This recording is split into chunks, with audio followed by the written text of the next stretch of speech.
Hello there, and welcome to the Sleepless Scientist, a quiet place in the cosmos where your thoughts can unwind and knowledge becomes a soft lullaby for the night. Tonight's journey will take us into one of the most elusive and beautiful mysteries science has ever touched: time itself. We'll drift through the quiet clocks within your body, the memories that shape your mind, the turning of the earth beneath your feet, and the bending of space where even light begins to hesitate. And somewhere between heartbeat and horizon, we'll ask a question that has haunted both physicists and poets alike. Does the future already exist, waiting patiently for us, like a page we haven't yet read? But before you settle in and get cozy, I'd love if you could take a moment to like this video and subscribe, only if you truly enjoy these calm explorations through the universe. And when you're ready, leave a comment to let me know where in the world you're listening from and what time it is for you right now. It's always a joy to see our constellation of dreamers spread gently across the world. Now, let the world around you slow down a little. Maybe dim the lights, or let a soft hum from the night keep you company. If you're lying down, feel your body sink into the mattress, as if the earth itself were holding you in its quiet gravity. If you're sitting, exhale softly and let your shoulders fall. There's no need to focus. If your mind drifts, let it drift. We'll still be here, unfolding the story, one calm thought at a time. Because this isn't just a tale of equations or theories, it's a slow exploration of how time flows through everything, through you, through the sky, through the dust that shape both your bones and the stars. So let's begin, softly, with the first rhythm of all, the rhythm within you. You can think of your body as a planet in miniature, a world with tides, temperatures, and tiny revolutions that never quite stop. Even while you sleep, countless rhythms are unfolding beneath the surface. Your heart beats its steady measure, your lungs expand and collapse in gentle cycles. The rise and fall of your breath is like the turning of the earth itself, an endless swing between night and day, rest and renewal. Inside your brain, tucked just above where your eyes cross paths, lies a cluster of neurons no larger than a grain of rice. It's called the suprachiasmatic nucleus, but you can think of it as the conductor of your inner orchestra. Every cell in your body has its own sense of time, a little watch ticking quietly within it. But this small cluster in your brain is what keeps them all in tune. It listens to the light that enters your eyes each morning, translating dawn into a signal that tells your body it's time to wake. It whispers to your glands, to your heart, to your liver, to each tiny clock that hums within you and says, "Now." This master clock runs on a rhythm that lasts about 24 hours. It doesn't follow the exact length of the day, not perfectly. If you were sealed away in a dark cave for weeks, your body would keep its rhythm anyway, drifting just slightly, like a violin string that loosens over time. That's why you sometimes feel jet lag when you cross oceans, or find it harder to fall asleep after scrolling through blue light too long. The orchestra has lost its conductor for a moment, but it never stays lost for long. Morning light is a powerful reset button. Even the soft light of dawn through half-closed curtains can reach the eyes and tell the body that the world has turned once more. The body doesn't just keep time, it feels it. As evening approaches, your core temperature falls by a degree or two, signaling to your mind that it's time to slow down. A hormone called melatonin begins to rise, like a gentle tide preparing the shoreline of sleep. Even your metabolism shifts, storing energy differently at night, ready to repair the invisible wear of the day.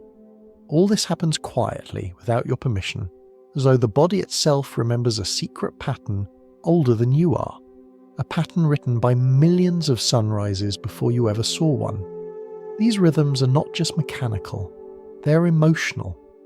Think of the strange comfort of morning coffee, or the heaviness of late-night thoughts, the way hunger seems to come not from your stomach but from time itself. The body keeps time even when the clock on the wall stands still. If you've ever woken up moments before your alarm, that's your circadian rhythm, tapping you on the shoulder before the world does. You might wonder where this rhythm began. Long before cities and schedules, before the word hour even existed, every creature danced to the same alternating current of light and darkness. Flowers opened their petals at dawn, even in sealed rooms where no sun could reach them. Coral reefs released their glowing eggs at the same lunar hour across entire oceans. And somewhere in the first simple cells, perhaps billions of years ago, a faint rhythm began. A cycle of activity and rest that would become the heartbeat of all living things. Inside you, that legacy continues. Your cells still pulse with roughly 24-hour cycles, controlling everything from digestion to immune repair. The brain's central clock listens to them all and weaves them together into a coherent hum, like musicians following the faintest cue of a conductor's hand. When everything is in harmony, you feel it, not consciously, but as an ease, a balance. Your sleep feels deeper, your thoughts clearer. When it's out of tune, you feel scattered, restless, slightly out of phase with the world. The universe may be vast, but it's also rhythmic. Stars pulse. Electrons oscillate. The earth turns, and within that turning, so do you. Every heartbeat is a miniature echo of cosmic rhythm, a reminder that even when you feel still, you are part of an immense ongoing motion. So as you breathe now, think of it not as something you're doing, but as something that's happening through you. The body's quiet conversation with time. The inhale gathers the present. The exhale lets it go, over and over, as though time itself were breathing with you. In the gentle mechanics of that breath, you can feel the first truth of this story. Time isn't only measured by clocks or calendars, it's written into the body, in your pulse, your warmth, the rhythm of your rest. It's a song you've been singing since before you were born, a song older than the sunrises that guide it. And as we follow that rhythm outward, beyond the body and into the mind, we'll find that time takes on new forms. It stretches, folds, and sometimes softly disappears. If you could shrink down to the size of a cell and wander through your own body, you'd find that every part of you hums to its own rhythm. Your liver, your skin, your lungs, your stomach, each holds a little clock inside, a biochemical metronome keeping track of when to wake, when to rest, when to heal. Together they form an orchestra so vast and intricate that even the most careful symphony ever written would sound simple beside it. At the centre of it all, that tiny cluster of neurons in your brain, the suprachiasmatic nucleus, doesn't command by shouting, but by whispering through the language of hormones and electric pulses. It sends signals like soft ripples through the bloodstream, gently aligning each clock with the rising and setting of the sun. This is how your liver knows to release glucose in the morning, how your muscles prepare for movement, how your digestive system slows when the world grows dark. Each organ has its own sheet of music, but they all listen to the same conductor. When you cross time zones or stay awake through the night, that harmony begins to slip. The brain's clock still believes it's midnight, but your stomach thinks it's breakfast time, and your heart is caught in between. It's a quiet kind of chaos, one that leaves you yawning at noon and wide awake when you should be dreaming. This dissonance is what we call jet lag, but you could also think of it as your body's orchestra, trying to find its way back to the same key. Morning light acts as the tuning fork that restores that key. Light enters through your eyes, reaching the conductor in your brain, who raises its baton once more. Slowly, over the course of a few days, the orchestra retunes itself. Hormones adjust, temperature shifts, heart rate stabilizes. The music of your metabolism finds its tempo again.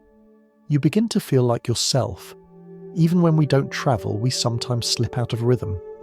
Late-night screens pour artificial daylight into our eyes, tricking the conductor into thinking it's still afternoon. Meals at odd hours send mixed messages to the clocks in our organs. Stress, caffeine, added noise play over the quiet heartbeat of circadian rhythm like mismatched drums. And yet, remarkably, The body forgives.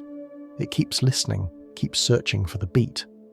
Like a musician who missed a note, it waits for the next measure to come back into sync.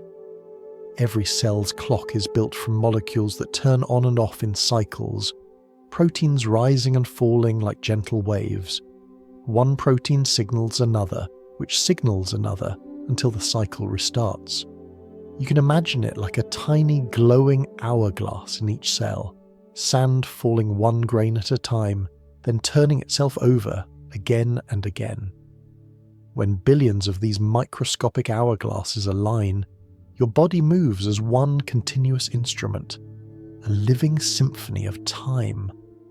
There's something poetic about that even the smallest cell remembers the sun. Scientists have found that when you take cells out of the body and keep them alive in a dish, they still keep time for days, pulsing with the rhythm they learned from the light. The melody continues even in silence. In the stillness of night, your heart rate dips and your blood pressure lowers. This is not just rest. It's calibration. It's the body returning to zero, resetting its strings so it can play again tomorrow. Even your immune system follows a rhythm, standing guard more actively during the night, repairing, replacing, renewing. Sleep isn't the opposite of time. It's part of its structure, the pause between the notes. When everything falls into sync on the heart, the mind, the organs, the cells, you feel a kind of invisible ease. It's the sensation of your body agreeing with itself, like a room full of instruments resonating on the same note. You don't think about it, but you can feel it in your steadier breath, your calm focus, the quiet clarity that comes after good sleep. When it's gone, you know it too. The world feels a little offbeat, a little blurry, as though you're walking half a step behind yourself. The beautiful part is that this harmony isn't fragile, it's resilient. Every morning light pulls you gently back into rhythm. The smell of breakfast, the sound of voices, even the warmth of another person's touch, all of it helps reset your inner clocks. You're constantly being retuned by the world around you. If you've ever sat near a window on a sunny morning after a sleepless night, you've felt it. That sense of quiet recalibration, of your body remembering where the day belongs. It's not just comfort, it's physics woven with biology. Light entering the eyes, molecules shifting shape, signals racing through neurons faster than any symphony could play. And all of it happens so you can keep pace with the turning earth beneath you. It's strange to realise that we're built not to measure time, but to live within it. Your body doesn't count seconds or minutes. It responds to patterns, warmth and cold, dark and light, hunger and satisfaction. Time for the body is not a straight line, but a rhythm, a pulse, a breath. Somewhere, deep inside, you're never truly separate from the planet that taught you this rhythm. The same cycles that move the tides move the blood in your veins. The same light that warms oceans wakes you each morning. The same turning earth that creates dawn and dusk shapes every heartbeat you've ever felt. And as you rest now, listening to that invisible music within, remember that it isn't a song you have to learn. You were born into it. Every heartbeat, every breath, every small flicker of awareness is part of a rhythm that has been playing for billions of years. You don't have to conduct it. You don't even have to listen closely. It's enough to feel the pulse of your own existence, a quiet, steady reminder that you are time, moving. And as this invisible orchestra keeps playing, we begin to notice that rhythm extends beyond the body. It touches the moon, the seasons, and the ancient cycles that cradle us all. Somewhere out there, the universe keeps time too, and we are only one of its softer instruments. If the day is the body's heartbeat, then the month and the year are its breathing, slower, deeper movements that carry us through the long tides of existence. You might feel it without realizing it, the gentle shift in your mood as seasons turn, the strange sense of renewal when spring sunlight feels warm again, or the quiet heaviness that sometimes comes with winter's darker days. These are not random. They are the longer songs of time, woven into us since before we had words for them. Your circadian rhythm, the daily one, is guided by the rising and setting of the sun. But beyond that, there are subtler cycles, circannual and lunar rhythms, that flow through your biology like undercurrents. Plants, animals, and even tiny microbes all follow them. Coral reefs, for instance, release their glowing eggs in perfect synchrony with the full moon. Not almost perfect, exactly perfect. Entire reefs across thousands of kilometres pulse together like one living organism under moonlight. And in this soft lunar choreography, you can feel the same intelligence of rhythm that once shaped your own ancestors' sense of time. Long before we built calendars, people measured life by the moon. Its waxing and waning guided planting, harvesting, festivals, and the timing of dreams. The moon was the original clock, not because it ticked, but because it glowed and faded, marking the passage of something both visible and emotional. Even today, studies suggest that our sleep patterns change slightly with the lunar cycle. Around the full moon, people tend to fall asleep a little later and sleep a little lighter. Perhaps it's just the light itself, perhaps a deep evolutionary memory that still listens for the pull of tides and moonlight. The moon's influence reaches farther than our imagination easily follows. Its gravity tugs on the oceans, creating tides that breathe in and out along every shore. Twice a day, water rises and falls, a planetary heartbeat you can hear if you listen near the coast. And slowly, over billions of years, that same tide is pushing the moon away, centimetre by centimetre. Scientists measure it precisely with beams of light bounced off mirrors left on its surface by astronauts.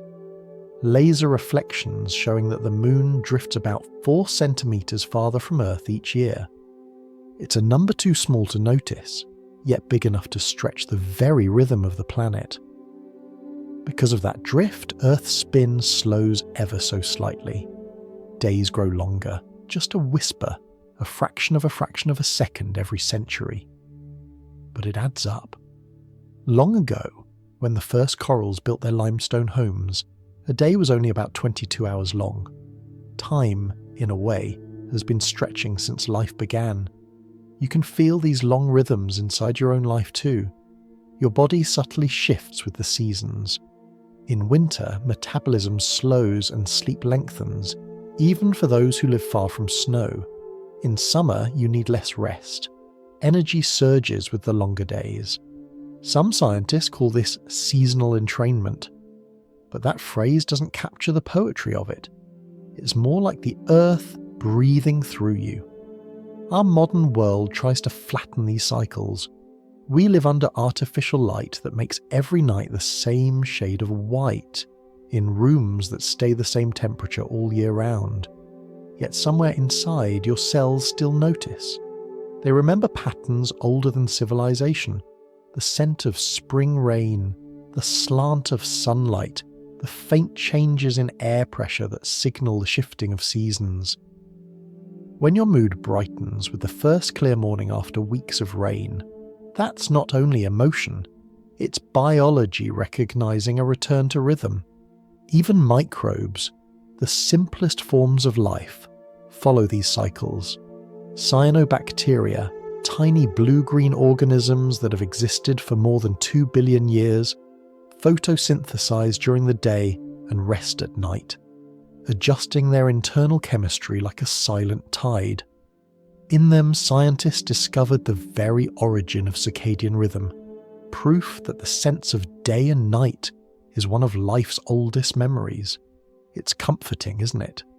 The thought that something as small as a bacterium and something as vast as the sea respond to the same as celestial timing. The moon, the sun, the tilt of Earth's axis, all of it resonates through the veins of living things.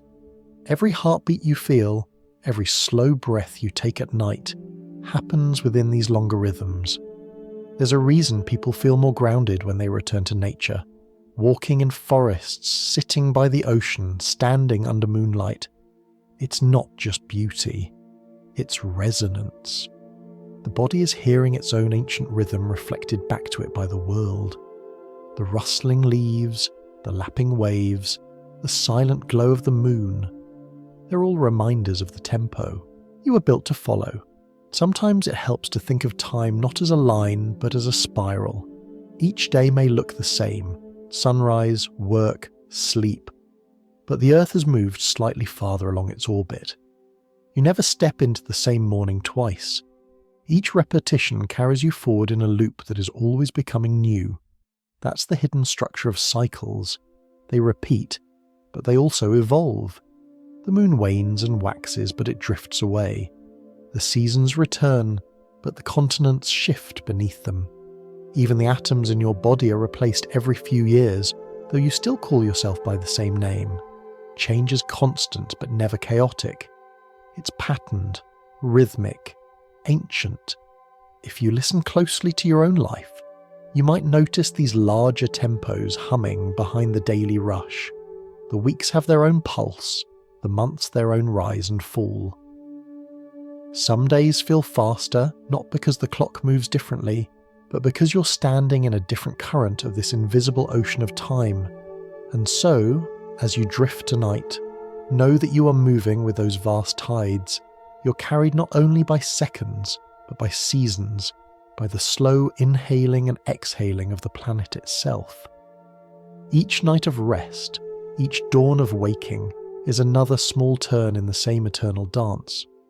Somewhere far above, the moon keeps its slow orbit, tracing light across water and window panes alike. It doesn't hurry, and it doesn't stop, neither do you. You are both part of the same rhythm, patient, luminous, and endlessly returning. If your body keeps time with the world, your mind keeps time with experience. But unlike the steady ticking of your heart, the mind's rhythm is elastic. It stretches and folds, sometimes without you even noticing. You don't live moment by moment the way a clock counts seconds. You live inside what scientists call a window of the present. A small slice of time that your brain stitches together and presents to you as now. Imagine hearing a melody. You don't perceive each note as an isolated sound. Instead, your brain blends them into a flowing line, a continuous song. Without this blending, music would dissolve into meaningless beeps. The same happens with everything you see, touch, and remember. The world feels continuous because your brain holds each fragment of reality for a heartbeat longer, letting it overlap with the next. It's as if your consciousness hovers on a soft, invisible bridge, connecting the past few seconds to the one that's arriving. This bridge, the specious present as philosophers once called it, usually lasts only a few seconds, perhaps 2 or 3. That's long enough to finish a thought, a sentence, or a breath. It's long enough for your brain to integrate the movement of a falling leaf, the rise and fall of your chest, or the shape of a smile forming on someone's face. You're never living in a single instant, you're always living in a span. Inside your brain, this stitching is done by countless networks working together, each with its own timing. Some respond to changes that happen in milliseconds, others to patterns that unfold over seconds or even minutes. The hippocampus, the part of your brain responsible for memory, keeps track of order, making sure events unfold in sequence. Certain neurons fire one after another, like steps on a ladder. Scientists sometimes call them time cells, but you can imagine them as beads on a string, each marking a tiny pulse of experience. If one of those beads goes missing, time inside your mind would wobble. It's why certain brain injuries or diseases can make a person lose the sense of before and after. Without the thread of memory, now becomes a flickering light, always present, always disappearing. But even in a healthy mind, time is flexible. When you're bored or anxious, the seconds stretch out, heavy and slow. When you're excited, they rush past unnoticed. This isn't imagination, it's perception. The more attention your brain spends on the details of a moment, the longer that moment seems to last. A single minute waiting for bad news can feel longer than an hour spent laughing with friends. Time to the mind is not absolute. It's a feeling shaped by emotion, attention, and memory. You might remember a childhood summer that seems endless in your memory. The sunlight, the smell of grass, the slow days, each detail captured so vividly that it fills pages in your mind. Now, as an adult, months pass like single pages turn too fast. That's because new experiences slow time down. Novelty, like friction, makes the mind pay attention, and attention stretches the moment.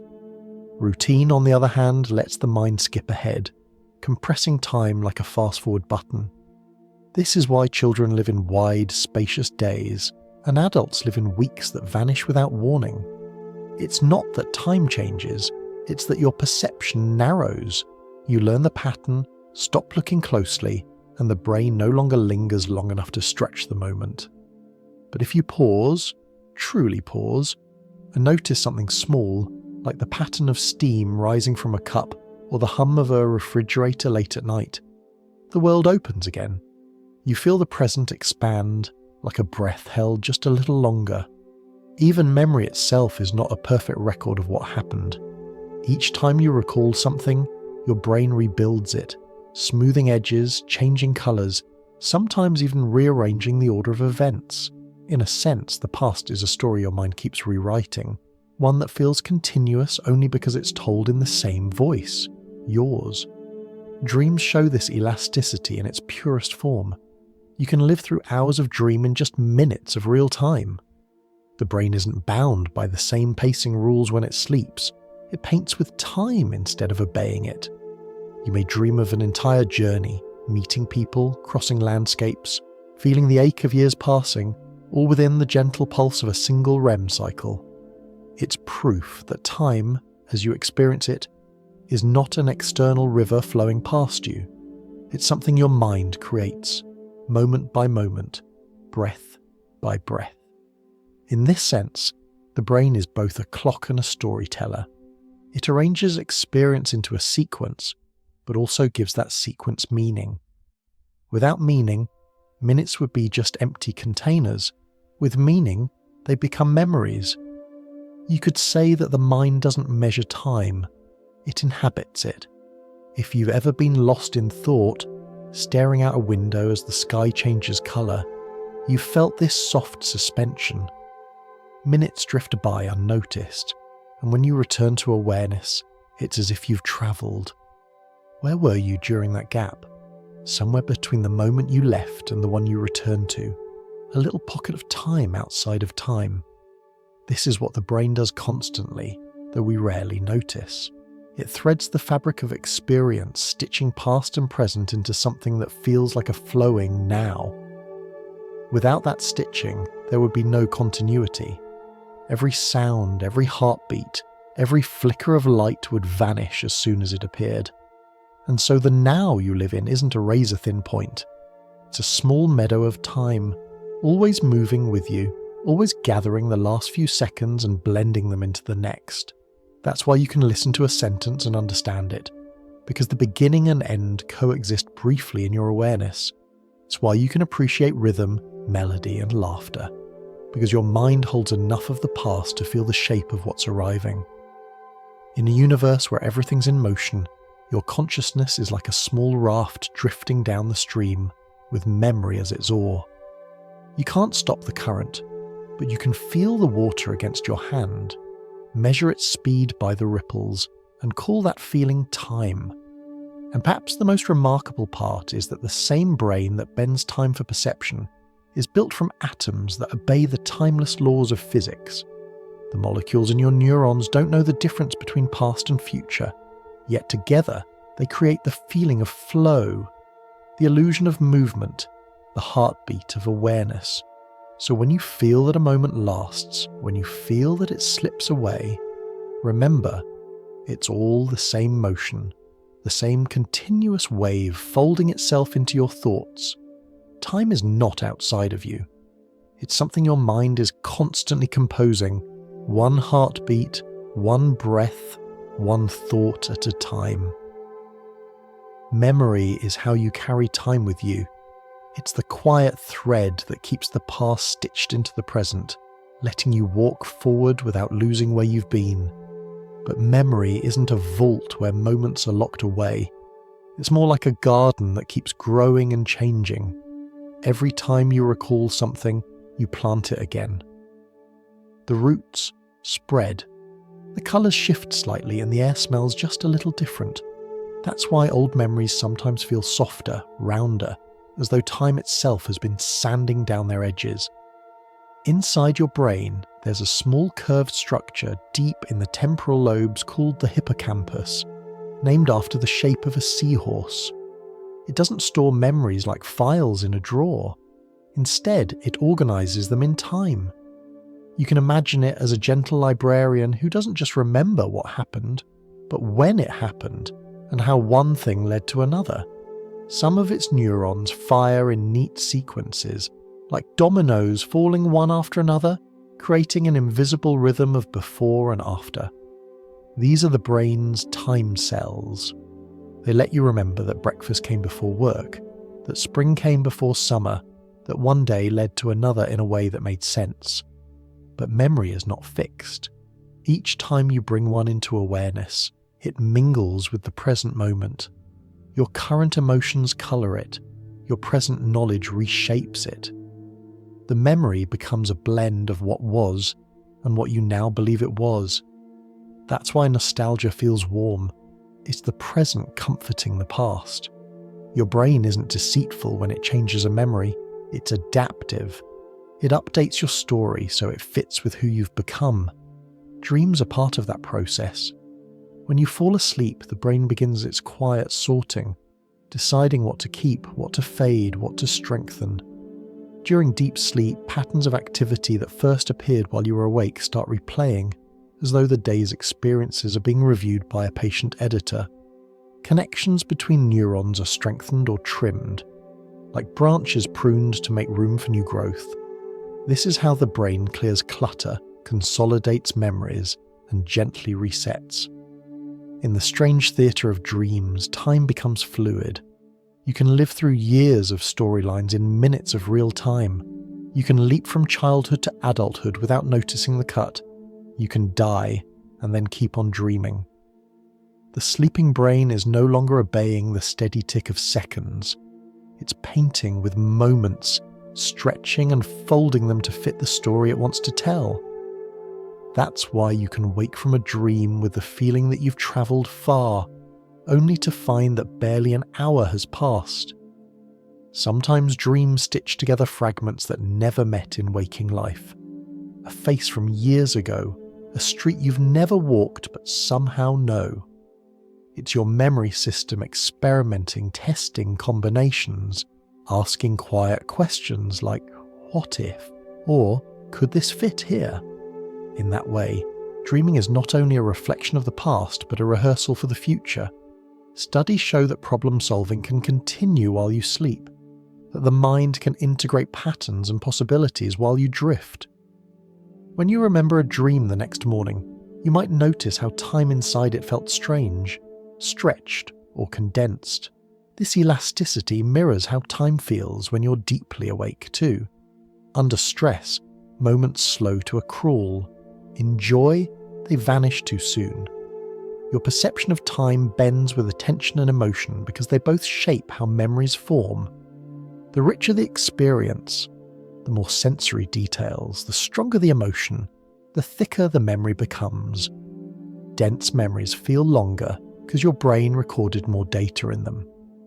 If you think about your most vivid memories, they're rarely about what was routine. They're about thresholds. First times, last times, moments of change. Your first day at school, the first time you fell in love, the sound of rain in a place you'd never been before. These stand out because they filled the brain's notebook quickly. The pages are heavy with detail.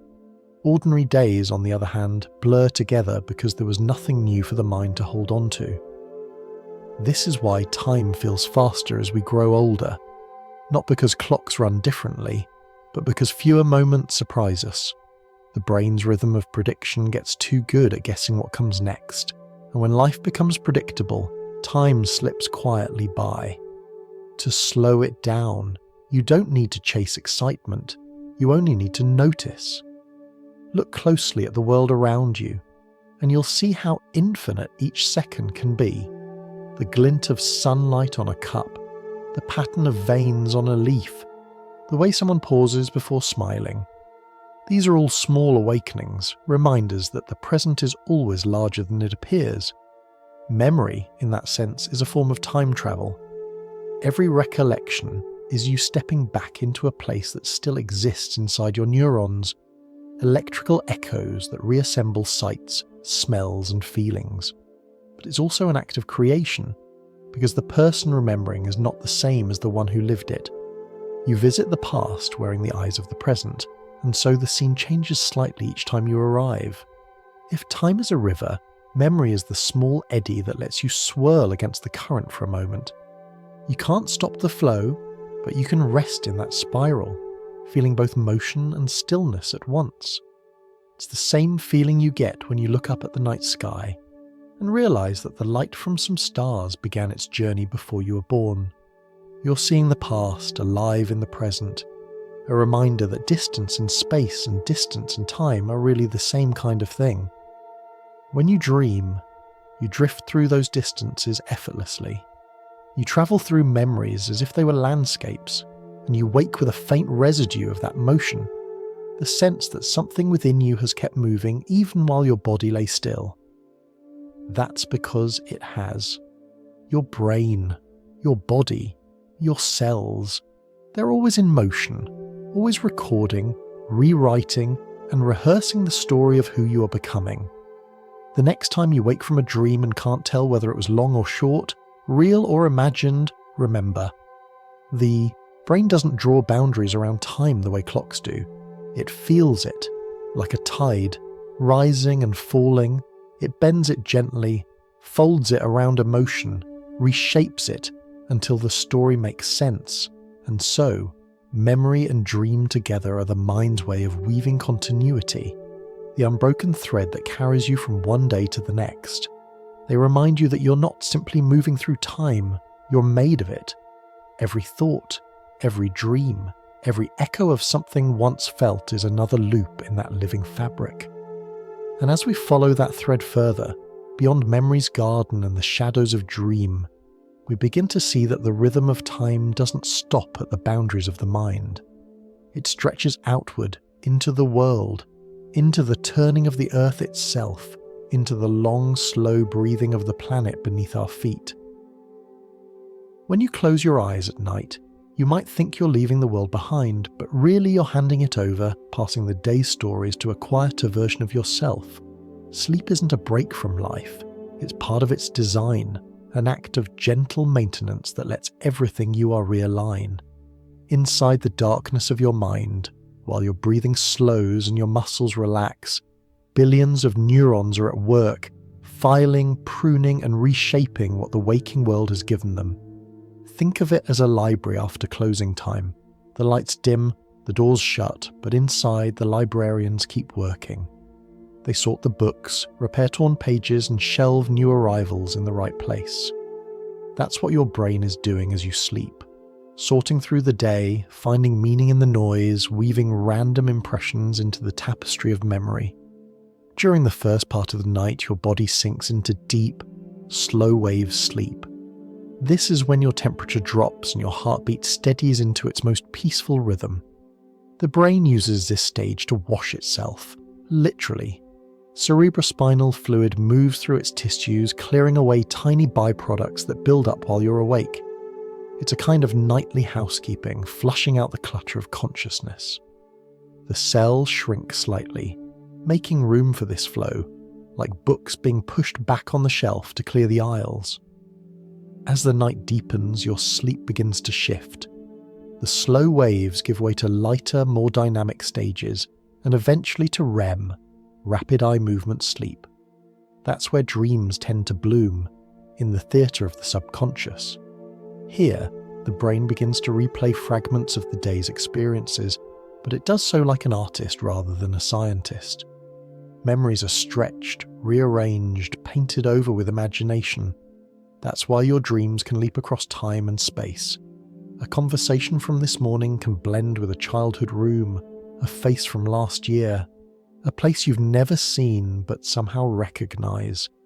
Inside that dream work, your hippocampus, the same seahorse-shaped librarian that helps organize memory, hands off important information to the neocortex, where long-term memories live. It's a nightly migration of meaning. Short-term impressions are transformed into lasting traces, and irrelevant details quietly fade. Scientists call this process consolidation, but it feels more like editing, cutting unnecessary scenes, refining the script, leaving behind only what belongs in the story. Sometimes, while you sleep, your brain even rehearses skills. Musicians show patterns of neural activity that echo the movements of their fingers. Athletes replay their motions in their dreams. Language learners integrate new words more smoothly after a night's rest. It's as though the mind, in its sleeping form, continues to practice life, polishing its rhythm until it feels natural again by morning. Even your emotions get edited. The amygdala, the small structure that colours memories with feeling, is quieter during certain stages of sleep. This gives the brain a chance to revisit emotional experiences without their sting, filing them gently away instead of letting them loop endlessly. That's why heartbreak, grief, or stress can soften over time. Each night, a little of the sharpness is sanded down. If you've ever gone to bed overwhelmed and woken up with clarity, that's sleep's invisible logic at work. It doesn't erase your problems, but it rearranges them into patterns you can understand. A night's rest is the mind's way of saying, "Let me hold this for you until it makes sense." Sleep also keeps time for the body. Every organ follows its own nightly rhythm.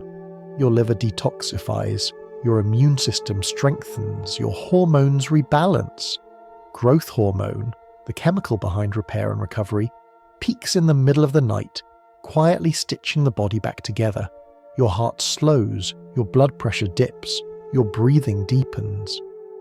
These shifts aren't just relaxation, they're synchronization, the body's way of keeping the orchestra in tune. When sleep is broken or delayed, the harmony falters. Without enough deep sleep, memories scatter and concentration frays. Without enough REM, emotions become raw and unprocessed, like film left undeveloped. The rhythm of your hormones slips out of phase, appetite, mood, and energy lose their natural balance. The clock is still ticking, but the instruments are out of step. That's why, after a sleepless night, time itself feels distorted, too slow, too sharp, somehow unreal. There's a quiet elegance in how sleep links you back to the larger cycles of nature. The fading of light signals your brain to release melatonin, the hormone that prepares you for rest. Its rise begins in twilight, peaks in the deep night, and fades as dawn approaches. Light and darkness guide it like a conductor guiding a nocturne. That's why soft, dim evenings and dark bedrooms feel instinctively soothing. They echo the rhythm written in your biology. When morning arrives, sunlight enters your eyes and tells the brain that the night's work is done. The pineal gland, which has been secreting melatonin through the night, eases its flow. Cortisol, the hormone that helps you wake and focus, begins to rise like the first note of a new movement. You open your eyes, stretch, and rejoin the visible world. But you do so as someone slightly new, because every night of sleep rewrites you in small ways. Even your sense of self is partly rebuilt during sleep. Neural connections that no longer serve you are pruned away. Others are strengthened. The mind becomes lighter, more efficient. Like a sculptor chiseling gently, sleep refines the shape of your consciousness, night after night. And in that sculpting, time itself feels different. In dreams, you travel through years in minutes. In deep sleep, hours vanish without trace. When you wake, the world has changed. The sky lighter, the room warmer, but inside you feel continuous, as though you simply stepped across a pause. This seamlessness is one of the small miracles of life. We spend a third of our existence unconscious, and yet we never lose the thread. Perhaps sleep is the universe's way of teaching us trust, that letting go doesn't mean ending, that pausing doesn't mean stopping. In sleep, you surrender to the current of time completely, and it carries you safely to the next shore. Every night is a rehearsal for that surrender. Every morning a quiet proof that the world keeps turning without your supervision. So tonight, when you close your eyes and the noise of thought begins to fade, remember that you're not falling away from life. You're falling back into its rhythm. The same rhythm that guides the tides, the growth of trees, and the rotation of the earth is moving through you. Time is not something you chase. It's something that breathes through you, edits you, and gently keeps you whole. Every morning when you wake, the earth has already turned a little farther under the sun. It's an ancient motion, steady, patient, almost unimaginably precise. Long before the first human lifted their eyes to the sky, before there were clocks or calendars or even language, the planet itself was already keeping time. Its turning made the first heartbeat of every life that would follow, the rhythm of day and night. The Earth spins once roughly every 24 hours, but that roughly holds more poetry than mathematics. The spin isn't perfect. It drifts, slows, and trembles slightly with the pull of the moon. Our day is not a fixed number carved into the universe. It's a living rhythm, a dance between two bodies moving in mutual gravity. You can imagine it like a slow waltz that has been going on for billions of years, where each step leaves the tiniest echo of drag in the floor beneath. Because of that tug, the moon steals a little of Earth's energy each day, and the planet's spin gently loses speed. A full day now is just a whisper longer than it used to be, a few thousandths of a second more than a century ago. You'd never notice it, but across deep time, it adds up. When dinosaurs walked the shorelines, a day lasted about 23 hours. Go back even further, and the first corals built their skeletons under skies that turned once every 21 hours. Time, in a sense, has been stretching since life began. The tilt of Earth's axis, meanwhile, paints the seasons. About 23.5 degrees. That's the small lean that makes all the difference. Because of it, sunlight moves north and south across the planet each year, creating cycles of planting, migration, hibernation, and harvest. You feel it in your own body too. The energy of summer, the slowing of winter, the deep comfort of spring rain after long cold nights. If the daily rhythm of the planet is its heartbeat, then the seasons are its breathing, slow, deliberate, full of grace. And every creature, every forest, every ocean current listens to that breath. Birds cross continents guided by it. Flowers open and close with it. Even the microbes in the soil change their chemistry with each season's touch. Long before people could measure time, they could feel it. The shadow of a stick at noon, the stars shifting from one part of the sky to another, the return of certain birds. These were our first clocks. In a way, ancient humans didn't invent timekeeping. They simply learned to read the pulse already written across the land and sky. You can still see those early clocks if you know where to look. The standing stones of old civilizations, perfectly aligned with sunrise on the solstice. The notches carved into bones and shells marking the phases of the moon. Even the pattern of wear on ancient temple steps, deeper on the side that faced the morning, tells you how long people have followed the same rhythm of light. It's humbling to realise that all of human history fits within a single breath of Earth's rotation. Our calendars, our hours and minutes, are just refinements of something the planet has been doing effortlessly since it first cooled from molten stone. The turning that brings dawn to your window is the same turning that brought dawn to every creature that ever lived. High above this spinning world, the moon continues its slow pull. It raises tides that sweep around the globe twice a day, vast movements of water responding to a silent rhythm. Those tides, in turn, help shape the planet's rotation. As waves push against the continents, they drain a little of Earth's spin, passing that energy to the Moon, which drifts away, roughly 4 centimetres farther each year. It's such a tiny change, smaller than the growth of a fingernail, yet it's the reason our days lengthen over millennia.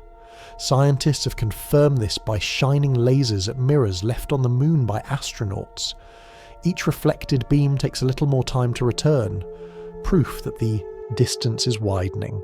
It's a quiet, ongoing exchange, the planet trading a fraction of its speed for a little more space between itself and its companion. In this subtle trade, you can feel the gentleness of cosmic balance. Nothing is lost, only shared differently. The slowing Earth, the drifting Moon, the rise and fall of tides, together they form a kind of clockwork far grander than anything humans have built. It's a reminder that even motion too slow for our senses is still motion. Even time we can't perceive is still unfolding. The slowing spin changes more than just the length of days. It affects the winds, the patterns of ocean currents, even the rhythm of the planet's magnetic field. Over vast epochs, these adjustments have sculpted the climate itself. The ice ages, the greening of continents, the long swings of heat and cold. They're all chapters in the same patient story. The planet measures time not in seconds, but in forests grown and erased, in mountains rising and wearing away. If you close your eyes, you can almost feel that slowness in your bones.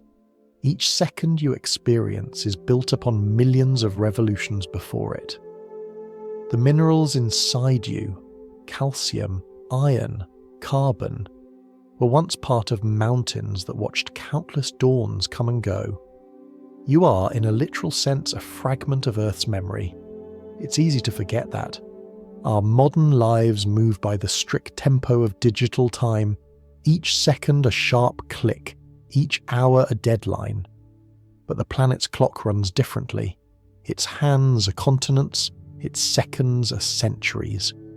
To sync with that rhythm, you have to slow down enough to hear it. To notice how sunlight changes colour across an afternoon, or how the scent of the air deepens as evening cools. Every rotation of Earth carries all of us together, oceans, clouds, cities and dreams, into the next moment. You don't feel the motion because it's constant, but it's always there, a cradle that never stops rocking. And as the world spins beneath the same moon that pulls at its seas, time continues to flow in circles, day into night, night into dawn, years turning endlessly upon themselves. The clock of the Earth is not a machine but a dance, and every creature is part of its rhythm. Yet even this great planet, with all its cycles, carries an even older memory, one written not in water or air, but in stone. Deep beneath your feet, the minerals themselves have been counting the ages. Each grain holds a record of how the Earth once burned, cooled, and began again. They are the patient witnesses to everything that has ever happened here. And if we listen closely to those stones, we might begin to hear a different kind of ticking, one that measures time not in days or seasons, but in billions of years. That is where the story of the planet's deepest clock begins. If the turning of Earth is a rhythm we can feel, then the stones beneath our feet hold a rhythm too slow for human senses, a rhythm measured in ages. Each layer of rock, each grain of sand is a page in the planet's diary, and though the handwriting is ancient and hard to read, science has found a way to listen. The Earth itself has clocks, not the kind that tick or chime, but crystals that quietly count the passage of eons. Deep inside the planet, minerals grow in heat and pressure so immense that the mind can hardly imagine it. Within their structure, certain atoms are unstable. They slowly, predictably change into other kinds of atoms over time. You could think of it as a whispering transformation, a steady breathing of matter. Uranium, for example, slowly becomes lead, not with a bang, but with a kind of geological patience. This change happens at a pace so slow that it takes billions of years for enough atoms to shift for us to notice. And yet, because that pace is steady, it can serve as a clock, one that never winds down. When scientists study ancient minerals, they look for these changes the way a reader looks for fading ink on a page. They measure how much uranium remains and how much lead has appeared, not through equations or complex graphs, but by tracing the story those atoms tell, a story of birth, endurance, and transformation. The ratio between what remains and what has become is like the length of a shadow at a particular hour of the day, a marker of where the rock stands in the long afternoon of geological time. The oldest crystals found on Earth are called zircons. They are tiny, barely visible without magnification, but they are among the most durable materials known. Some have been dated to around 4.5 billion years, nearly as old as the planet itself. Holding one, if you could, would be like holding the first sentence ever written in Earth's story. These zircons formed when the planet was still young, when molten rock cooled for the first time and solid ground appeared above a restless sea of fire. Inside their lattices, the decay of uranium into lead has been ticking ever since, marking every second, every storm, every continent's slow drift. You might imagine one of these crystals lying buried beneath mountains, surviving the rise and fall of continents, the crush of glaciers, the tremors of earthquakes. Each event passes, yet the crystal remains, like a tiny lantern glowing faintly through time. The atoms inside it have been quietly rearranging themselves, never rushed, never delayed. They are patient beyond all human scale. This kind of patience is difficult for us to grasp. We live in minutes and years, in schedules and deadlines. Even a century feels long. But a crystal's idea of time is different. It counts in ages. It's a reminder that the universe doesn't hurry, even when everything is changing. Sometimes, when scientists describe the age of a rock, they mention numbers that seem abstract, billions or hundreds of millions of years. But each of those numbers represents countless cycles of sunrise and moonrise, of tides and migrations, of lives beginning and ending. Imagine a single grain of sand on a beach. Now imagine that beach stretching across every shoreline the Earth has ever had. That's how many days fit inside the history of a single crystal. Even the ground we stand on is moving slowly through time. Tectonic plates drift like rafts across a molten ocean, colliding and pulling apart, building mountains that eventually crumble back into dust. Every cliff face is a clock face too, each stripe of colour another tick of deep time. The red layers tell of oxygen entering the atmosphere, the black ones of volcanic ash and fire, the pale ones of shallow seas filled with life that has long vanished. When you look at a canyon wall, you're not just seeing rock, you're seeing the ghost of time made visible. What's extraordinary is that these geological clocks don't just mark duration, they record transformation. When radioactive atoms decay, they release energy, tiny bursts that warm the Earth from within.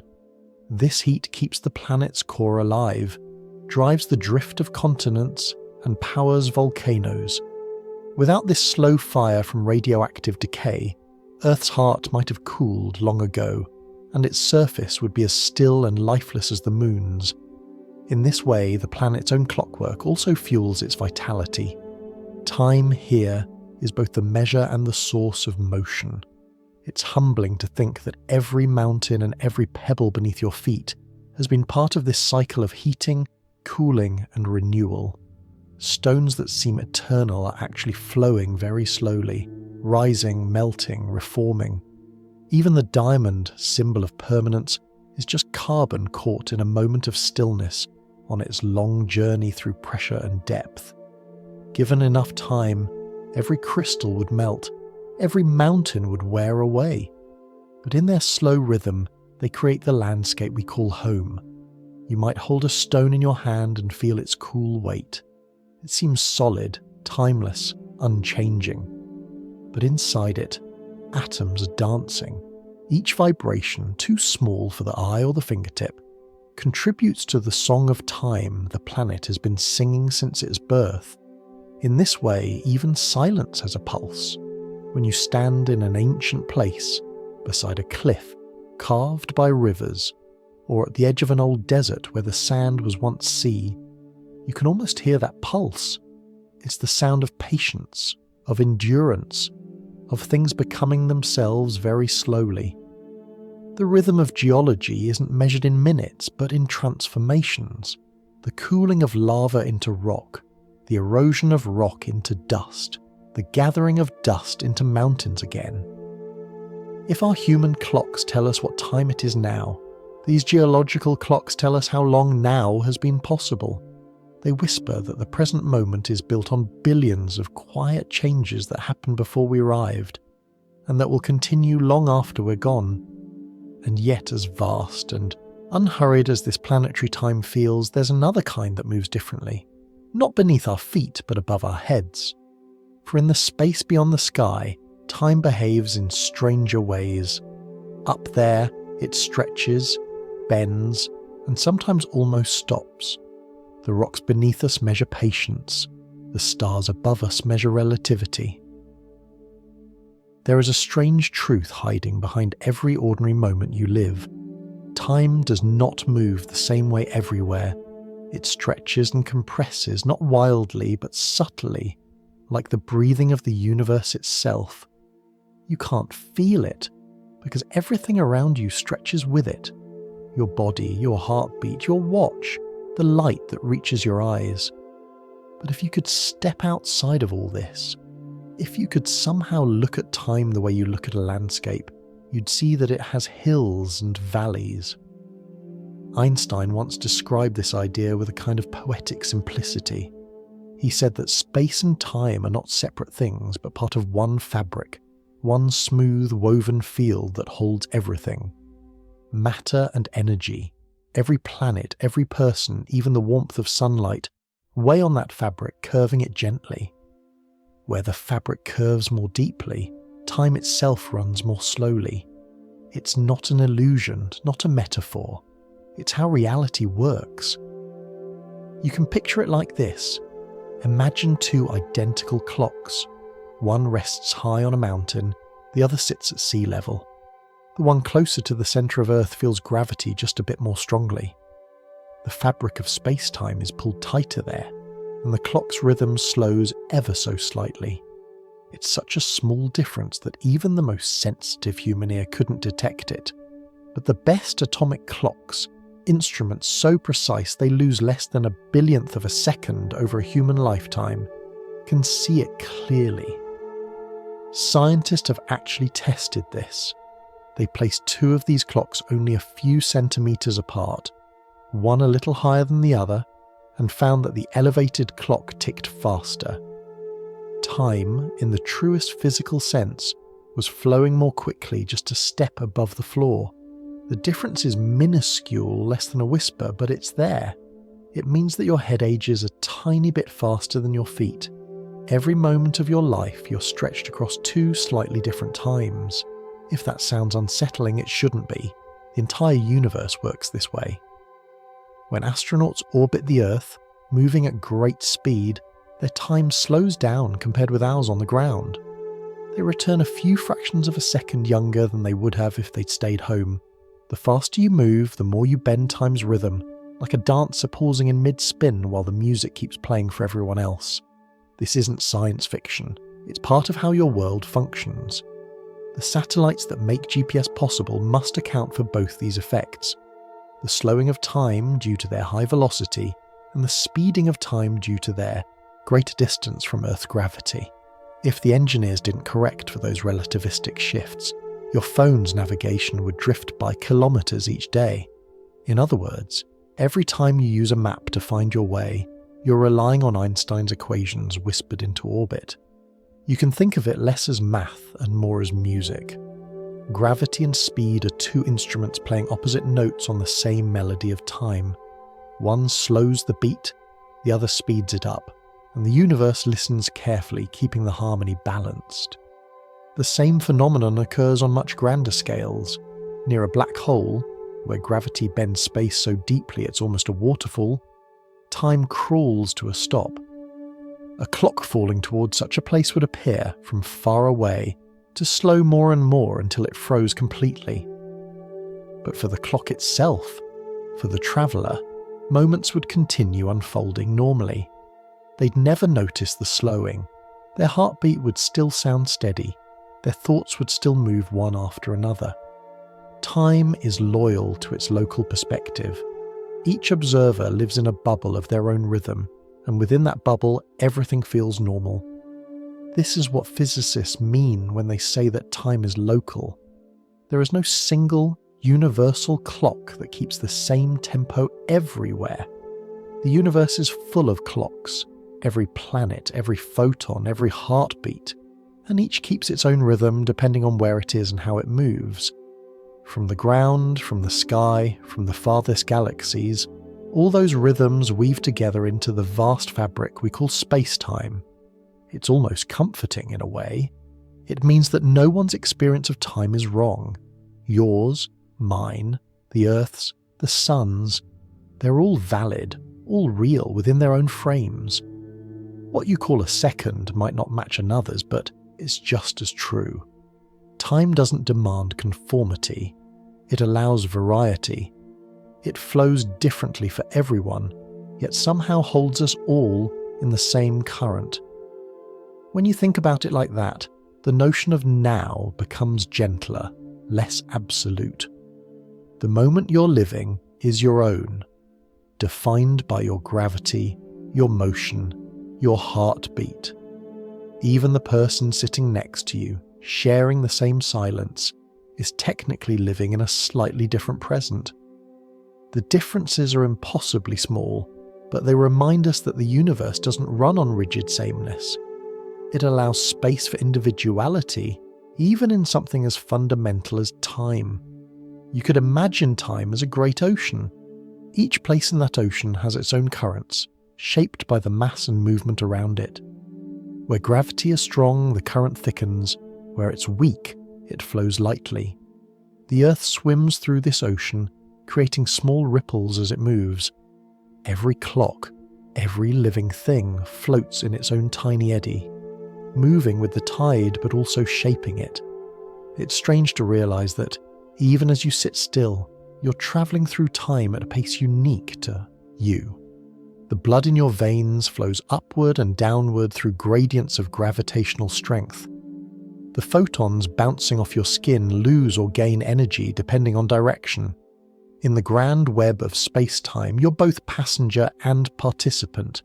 And yet, you feel none of this. To you, time feels steady, ordinary, familiar, because everything you are moves together. Your atoms, your organs, your thoughts are synchronized. The only sign of difference is out there, in the precision of machines or in the slow accumulation of ages. But the harmony you live inside is real, and it's what makes existence so quietly seamless. When you look up at the night sky, remember that those stars are not just far away in space, they are also far away in time. The light that reaches you left them years, centuries, even millennia ago. You're seeing them as they were, not as they are. The universe, in this sense, is a hall of delayed echoes. Every photon carries the rhythm of its own clock, and by the time it arrives, the story has already moved on. Perhaps that's why starlight feels so nostalgic. It's literally a message from the past, and in the same way, every moment of your life is slightly out of sync with something else. There is no single shared present, only countless local ones, all unfolding side by side. The faster you go, the slower your time flows, and yet we never feel it. Time keeps its secrets kindly, and maybe that's part of its beauty, that even as it bends and stretches across the universe, it allows us to live in peace with the illusion of stillness, believing that everything moves together. There's a quiet hum beneath the universe, a vibration so faint that for most of history, no one even imagined it was there. It isn't sound, not in the way we know it, and yet it behaves like it. A trembling that passes through everything, including you, though you never feel it. These are gravitational waves, ripples in the very fabric of space and time. They are the faint footprints of distant cataclysms, stars colliding, black holes merging, galaxies twisting in slow cosmic embraces. Each one sends out a pulse that travels forever, carrying with it a whisper of the event that created it. To understand what that means, imagine stretching a soft blanket tight and dropping two heavy spheres onto it. The surface bends, curving downward under their weight.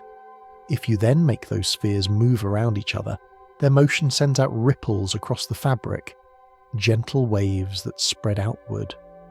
Einstein predicted that this would happen in reality, that when two massive objects orbit or collide, they would create small tremors in space-time itself. But he also suspected that those tremors would be so weak, so subtle, that we might never detect them. And for 100 years he was right. These ripples are unimaginably delicate. When they pass through Earth, they stretch and squeeze everything by an amount smaller than the width of a single proton, far smaller than anything we could ever see or touch. Yet in 2015, scientists built an instrument sensitive enough to notice even that faint stirring. Two enormous observatories called LIGO, placed thousands of kilometers apart, each using beams of light and mirrors to measure the distance between them with exquisite precision. When a gravitational wave passes, the space between those mirrors changes ever so slightly, one direction stretching, the other compressing. The lasers flicker in response, not with a visible flash, but with a change in rhythm, like a heartbeat skipping half a note. From that shift, scientists can tell that the universe has trembled. The first time they saw it, the signal had travelled for over 1 billion years, a small ripple born when two black holes spiraled together in the distant past, finally reaching Earth as a tiny quiver of light. Think about that. Two objects, each many times heavier than the Sun, circling one another until they merged, sending a final pulse strong enough to shake space-time across the cosmos, and yet gentle enough that by the time it arrived here, it moved the length of a mirror by less than a fraction of an atom. The beauty of this discovery is that it opened a new sense to humanity. For the first time, we weren't just seeing the universe through light, we were listening to it. Gravitational waves let us hear events that would otherwise be invisible, like two black holes merging in perfect darkness. When scientists translated that first signal into sound, it came as a soft chirp rising in pitch, a cosmic bird call from 1 billion years ago. But it's not just the drama of black holes that matters. These ripples are everywhere. When stars explode, when galaxies collide, even when planets orbit their suns, they send out waves, small and large, into the vast ocean of space-time. You're living in that ocean right now. Every second, faint ripples pass through you, through the Earth, through the air between atoms, bending everything so slightly that even the most sensitive instruments can barely tell. You don't notice because everything around you moves with the wave. It's like being in a boat on a perfectly smooth swell. You rise and fall with the motion, and never feel the change. Yet those waves mean that space itself is not still. It flexes, breathes, vibrates. It's alive with the echo of everything that has ever happened. You can think of space-time as an endless, transparent sea. Every mass, from a pebble to a planet, makes a tiny dimple on its surface. When things move, they send ripples outward, tiny circular waves that never truly vanish. Light travels through this sea too, bending slightly as it passes through the curves carved by gravity. In a way, you're never standing still in time. You're floating, always drifting along gentle waves made by everything else that exists. This makes reality feel less mechanical, more musical. Each star, each planet, Each moment of motion contributes to a cosmic harmony, an orchestra whose instruments are gravity and light. Some notes are too deep to hear, spanning years or centuries between vibrations. Others are high and brief, ringing across the sky when massive stars collide. The music is always there, even if we can't perceive it directly. When you realize this, silence takes on a new meaning. The quiet night isn't really quiet at all. It's filled with low, patient tones, ripples that roll through galaxies, carrying with them the history of everything that ever moved. The very air between your hands is part of this rhythm, trembling gently to a music far older than life. In this way, gravitational waves remind us that the universe doesn't simply exist, it performs. It stages space-time, and its dance is the flow of energy and mass shaping each other. Where the dance is gentle, time flows evenly. Where it's intense, time slows, space curves, and the rhythm deepens until it almost stops. The discovery of these waves also tells us something tender about the universe, that nothing we do, however small, truly disappears. Every movement, every heartbeat, every whisper of energy leaves an imprint, a microscopic wave that joins the sea of vibrations spreading outward forever.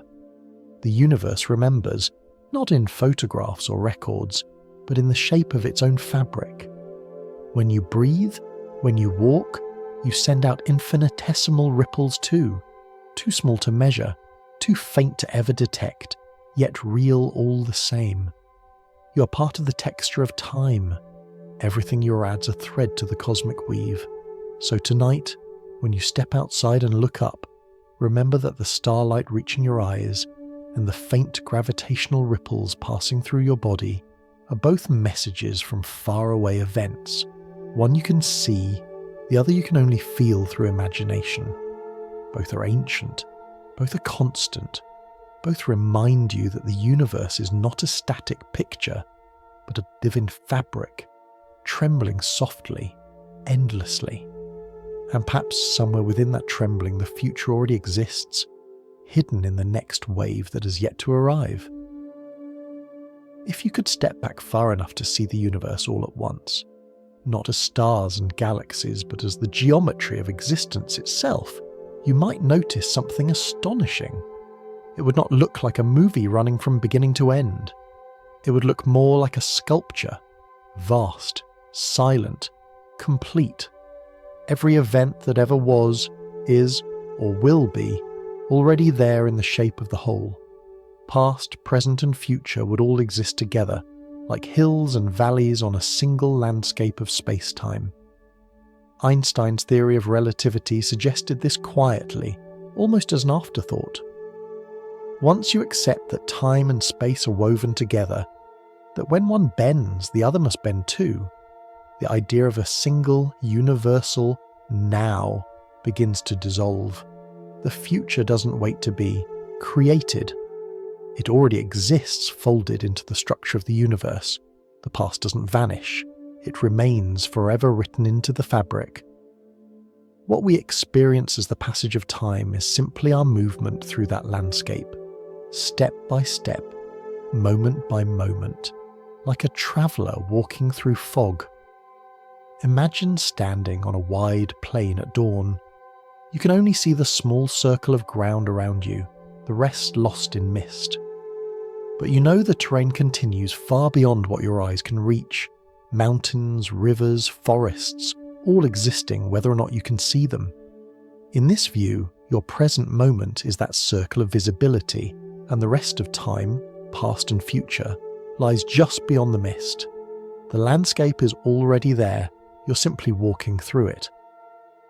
This perspective is known as the block universe, not because it's rigid or lifeless, but because it's whole. Every moment, every motion, every heartbeat is one layer of a vast four-dimensional tapestry. To us, moving through it feels like change. But in the total picture, everything simply is. The birth of stars, the fall of empires, the quiet breath you're taking now, all coexist as parts of the same timeless pattern. For many people, this idea feels both beautiful and unsettling. If everything already exists, does that mean we have no choice? Are we actors on a stage reading lines that were written before the curtain ever rose? Not necessarily. Inside the block universe, choice is still real. It's just part of the pattern. Your decisions, your surprises, your moments of wonder are all threads already woven into the whole. From inside the tapestry, they unfold naturally, freely. From outside, they simply are, as inevitable as sunrise. You can think of it like a song recorded on a record. The melody already exists from beginning to end, etched in a spiral groove. But when the needle touches the surface, you hear the music unfold in time. You dance, you anticipate the next note, you feel suspense and release. You live the song as a sequence, even though it already exists as a complete whole. In this sense, the universe is always playing, and we are the listeners, moving along the groove one moment at a time. The music doesn't force our emotions, it invites them. The joy of listening comes from the illusion of progression, and yet the record itself contains everything, start to finish. There's another way to see it, softer and less mechanical. Think of a river frozen in ice. All the swirls, eddies and waves that once flowed are preserved in form. To an observer who walks along the frozen surface, the shapes look like motion captured midstream. If you melted the ice, the water would flow again exactly as before. Time, in this analogy, is the melting, our consciousness sliding along the grooves of the universe, awakening each moment into being. Some physicists find comfort in this picture because it ties so neatly to relativity. Since every observer moves through time differently, since what counts as now for one might be future or past for another, there can be no single universal present. The block universe solves this elegantly. Everything exists, everywhere, all at once. Each observer is simply slicing through that hole along their own angle, their own path. But philosophy whispers other possibilities too. Some thinkers prefer the growing block, the idea that the past and present exist, but the future is still unfolding, like a tapestry being woven as the shuttle moves forward. Others hold to presentism, believing that only this very instant is real, and all else is memory or anticipation. None of these views can yet be proven. They're ways of trying to describe something that may never fit into a single language. Whichever image you choose, the landscape, the river, the song, each carries the same quiet lesson. What we call time may not be something that flows, but something we move through. The ticking of a clock is not the sound of time itself, but the rhythm of our passage across it. When you recall a memory, you're looking back across the terrain you've already walked. When you imagine the future, you're gazing ahead into the fog, trusting that the path continues. And when you rest in the present, in the breath you're taking right now, you're simply standing in one small clearing of that endless landscape, the mist swirling softly around you. In a way, this vision of reality is deeply kind. It tells you that nothing is ever truly lost. Every moment you've lived, every laugh, every mistake, every breath is still there, woven into the fabric of the universe. The past doesn't fall away into nothingness. It remains part of the whole design. The future is already folded in as potential waiting to be experienced. You don't need to understand the geometry or the equations behind this idea to feel its comfort. Just imagine that every instant of your life exists somewhere, not gone, not ahead, but present, eternal, shining quietly in its place. The child you once were, the person you'll become, they're both here, held within the same infinite pattern. You're not racing toward the end of a story, you're exploring a structure that's already complete, finding new perspectives in each step you take. So the next time you watch clouds drift across the sky or listen to the ticking of a clock, remember that both are part of the same frozen music, the melody of spacetime itself. You're walking through a universe that is whole, eternal, and endlessly intricate. And yet, there's one question that remains. If the landscape of time is complete, why does it feel like it flows? What gives us the sensation of motion through a still world? Perhaps the answer lies in something more delicate, in the arrow that points us always forward, drawn not by physics, but by the quiet pull of change itself. If the block universe is a frozen landscape, then the arrow of time is the current that seems to move across it. You feel that current every day, in melting ice and cooling coffee, in the simple certainty that you can remember yesterday but not tomorrow. It flows quietly but insistently, carrying everything forward, and we call that flow the passage of time. But why does it move only one way? Why does the world have a forward and not a backward? To understand this, we have to visit one of nature's softest but most faithful rules, the rule of entropy. In ordinary language, entropy is a measure of disorder, though that word can be misleading. It doesn't mean chaos or destruction, it means possibility. When things move from order to disorder, they move from fewer possibilities to more. A tidy room can only be arranged in a few ways, but a messy room can be arranged in countless ones. So in a sense, the universe prefers the messy room, not because it loves disorder, but because it has more ways to be. That's what makes the arrow of time. On the scale of atoms, the laws of physics don't favour a direction. If you could film two molecules bouncing off each other and play it backward, the motion would still look natural.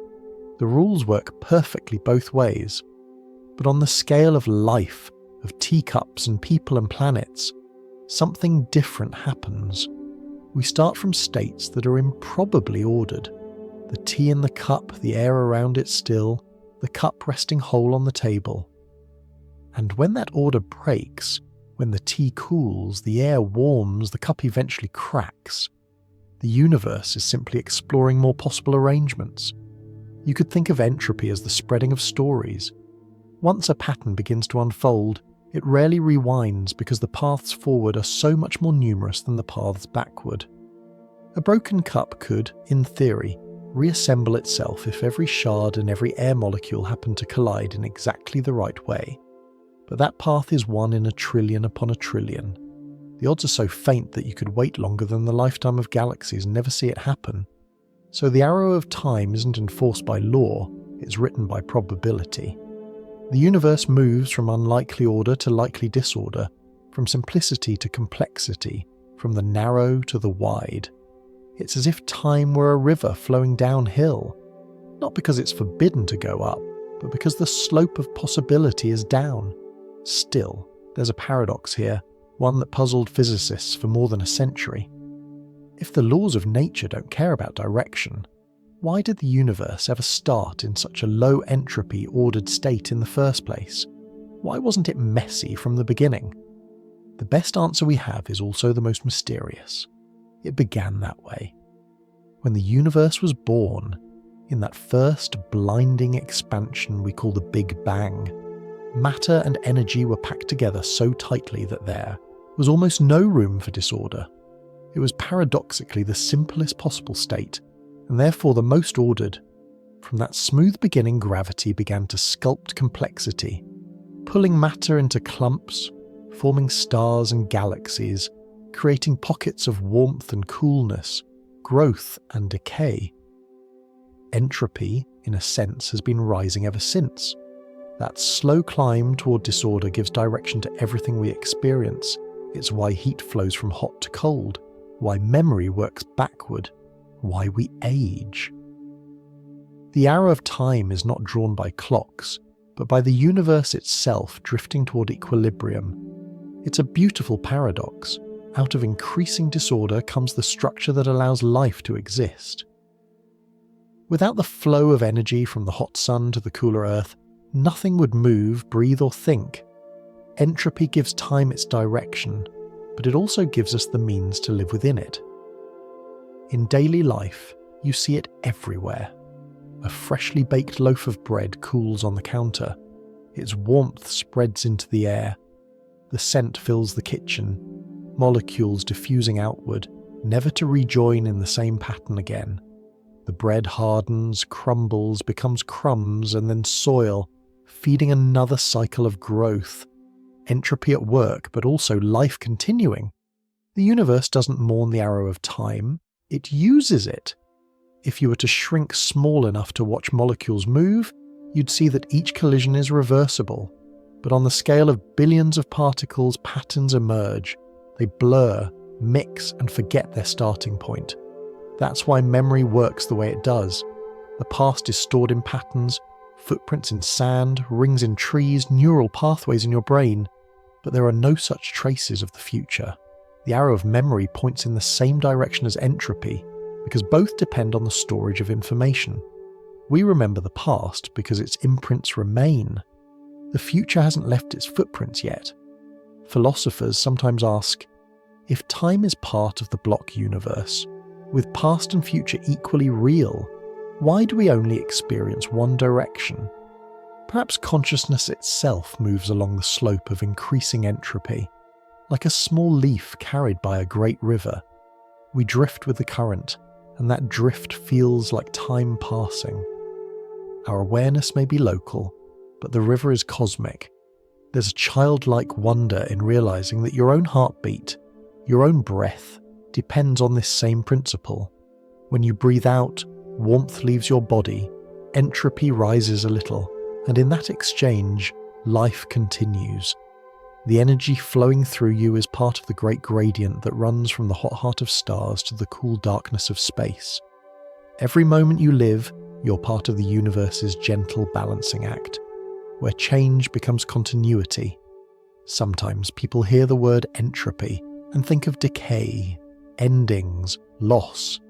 But if you listen closely, you can hear the kindness in it. Entropy makes time possible. It allows yesterday to differ from tomorrow, makes growth, and evolution more than illusions. It ensures that the story keeps moving. Without it, everything would be still, perfect, frozen, lifeless. Even the fading of energy has its own beauty.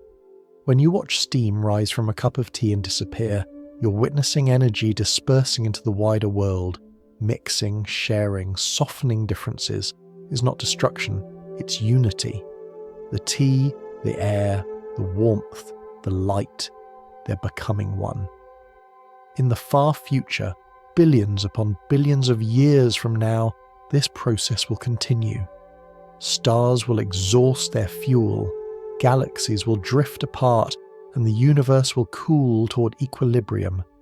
A vast, quiet stillness known as heat death.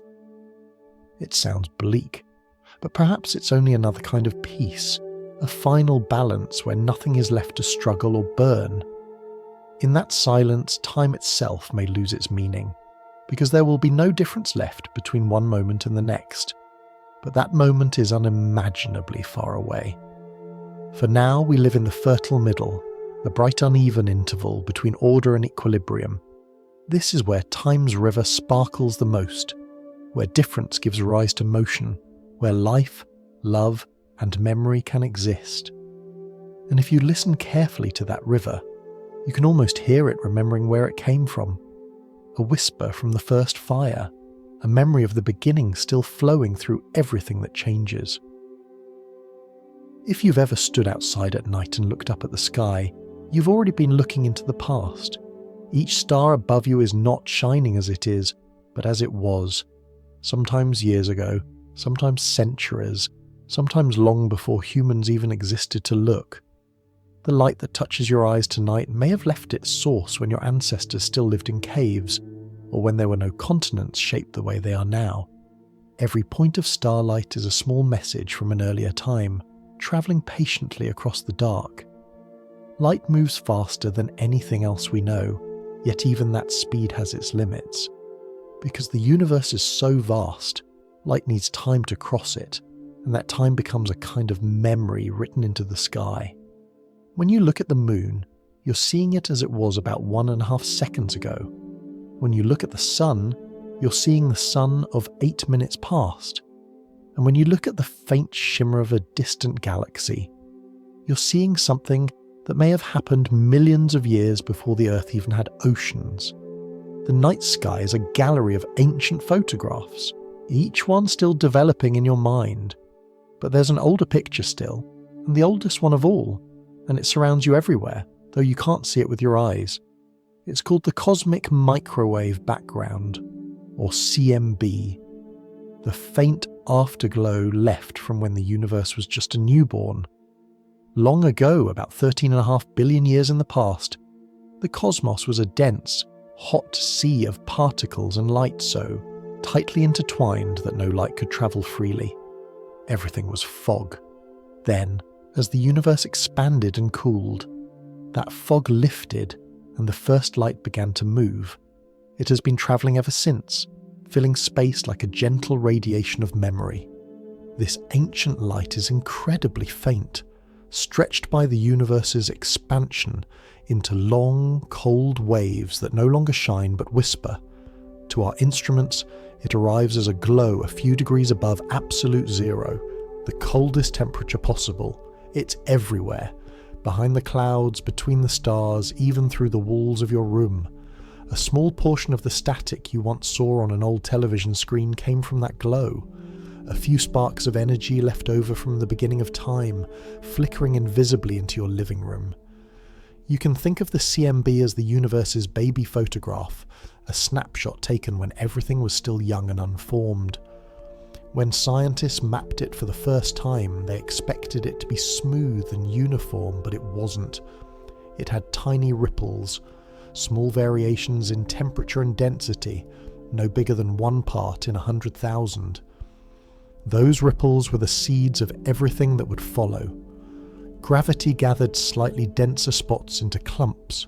Those clumps grew into stars and galaxies, and those galaxies formed clusters. Every structure in the cosmos, from the Milky Way to the planet under your feet, traces its ancestry back to those faint wrinkles in ancient light. The cosmic background is a photograph that keeps developing. As it travels, space itself stretches, and its wavelengths grow longer, softer. What began as brilliant fire is now a quiet radio hum. It's almost poetic, the light of creation turning into a lullaby for the universe. If you could listen to it, it would sound like a hiss of timelessness, a gentle reminder that even light can age. We usually think of light as instantaneous, as the messenger of the present. But in truth, every beam of light carries the past within it. The glow of a candle contains moments that already belong to history by the time they reach your eyes.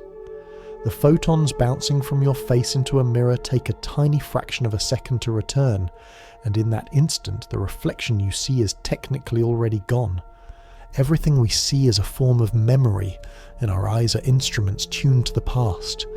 There's a kind of comfort in that. It means the universe doesn't forget. The light of every dawn, every fire, every star continues outward forever, fading but never vanishing. Somewhere out there, far beyond what we can ever reach, the light of your first day still expands into space, a small invisible ripple in the cosmic photograph, one more thread in the tapestry of memory that fills the sky. It's humbling to think that even now you're bathing in ancient radiance. Those faint microwaves are streaming through you as you listen, their wavelengths longer than your outstretched arms. You are, quite literally, inside the afterglow of the Big Bang. The warmth you feel from the world around you, the photons that dance on your skin, the fire in the sun, all are echoes of that same primordial light. When astronomers study this background glow, they use satellites that can see the invisible. The maps they make look almost like abstract paintings, blotches of blue and red, each representing a tiny difference in temperature. But behind that quiet image lies the entire history of matter. The bright patches are the beginnings of galaxies, the darker regions, the space between them. It's the closest thing we have to a universal family album, a portrait of where everything began. Sometimes it helps to remember that this light is still travelling. The photograph is still being printed, still spreading across the edges of space. We live inside it, moving through its rays like dust motes drifting in a sunbeam. The air between your hands, the light in your room, the signal from your phone, all of it shares this inheritance of ancient photons. Time has turned their fire into calmness, their brightness into balance. You could say that light is the universe's way of remembering itself. Unlike matter, it doesn't stay still, it carries information outward forever. And in doing so, it keeps the story alive. Every sunrise, every reflection, every glow is a tiny act of memory. When you next look up at the stars, try to feel the depth of what you're seeing. You're not looking at a distant ceiling, but through a window into billions of yesterdays. The cosmos is not dark, it's full of old light, woven into space like threads of memory. Even the blackness between stars is alive with radiation so faint it can only be felt, not seen. Time, it seems, does not disappear. It only becomes quieter. The oldest light still travels through every room, every sky, every heartbeat. It carries within it not just the story of the universe, but the proof that the past is never truly gone, only transformed into something soft enough to hold the future. And as you rest beneath that ancient glow, you are part of the same memory, a flicker within the oldest photograph of all, forever developing.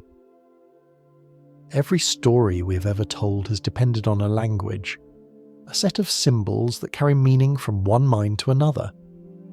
But there is an older language, one written long before ink or sound, before even the notion of speaking existed. It's written in every cell of your body, in a script made not of words but of molecules. 4 letters, just 4, and yet from them comes the entire library of life. You could think of DNA as time's own handwriting. It is the memory of survival, a record of billions of experiments whispered across the ages. Every living thing, from the smallest bacterium to the largest whale, shares this same alphabet, a simple quartet of chemical shapes that pair together like the steps of an ancient dance. From these pairings, life constructs everything: bones, leaves, eyes, and the very thoughts that now let you imagine them. Each strand of DNA is a thread that stretches backward through unbroken lineage. The double spiral we know so well is only its physical form. The deeper truth lies in what it carries. Hidden in that spiral is the history of adaptation, instructions refined by sunlight, ocean currents, volcanic winters, and endless cycles of change. The genes in your body still remember things your ancestors never spoke of: ancient climates, vanished forests, the migrations of early humans who walked under unfamiliar stars. Inside every cell, this script is read and rewritten every day. When a cell divides, it makes a copy of itself so precise it would be like reproducing an entire book by hand and making only 1 or 2 misplaced letters. And even those rare errors, mutations, are not always mistakes. Some become new words in life's story, new instructions for survival. Evolution is the editing process of this great text, every success written down, every failure quietly erased, until the language grows richer and more intricate. But the story isn't static.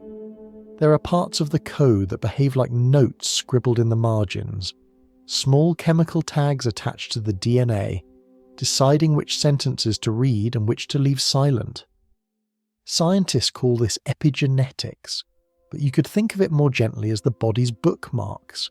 They're shaped not only by inheritance but by experience, by what you eat, how you sleep, the air you breathe, even the stress you feel. The body remembers the world, not just through memory, but through chemistry. These bookmarks can sometimes be passed to the next generation, as if your experiences leave faint pencil marks in your descendants' pages. It's humbling to realize that your body is a continuation, not a beginning.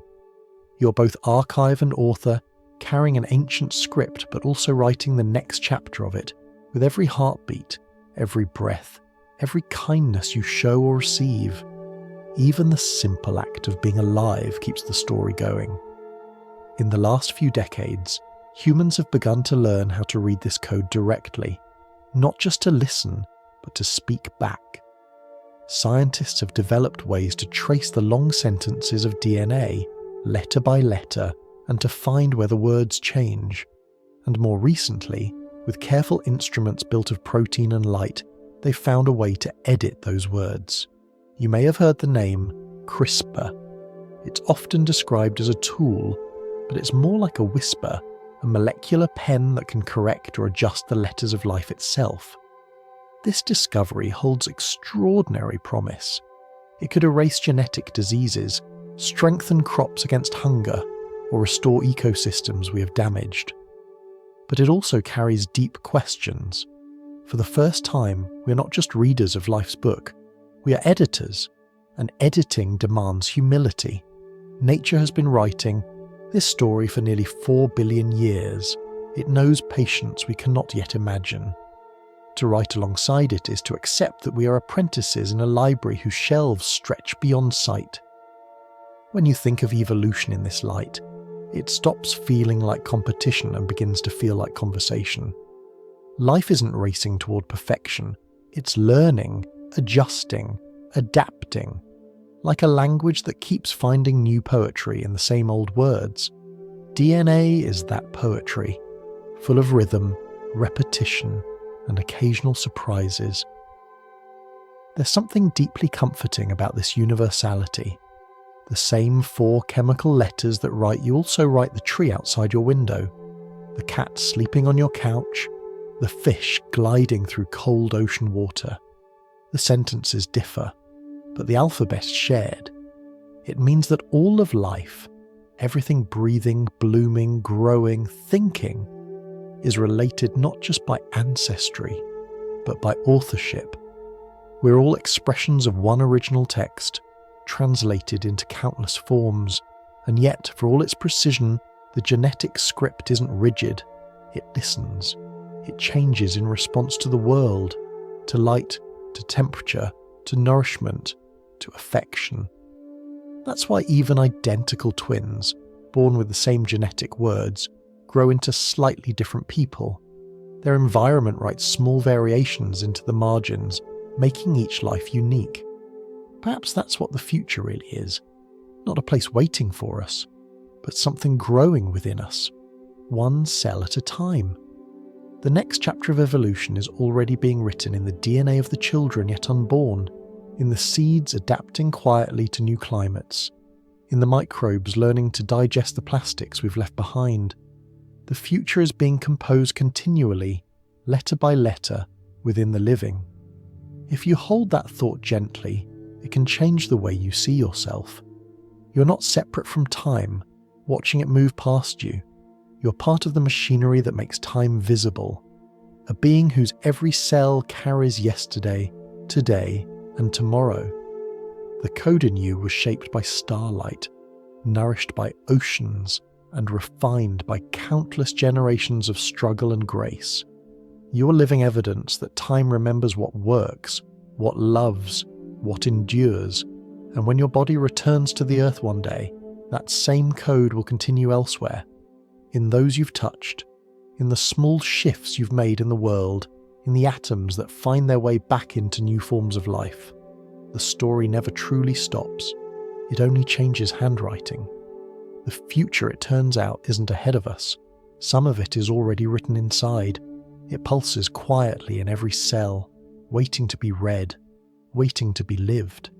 And as it writes, it hums with the same rhythm that has always guided life. Slow, steady, and full of possibility.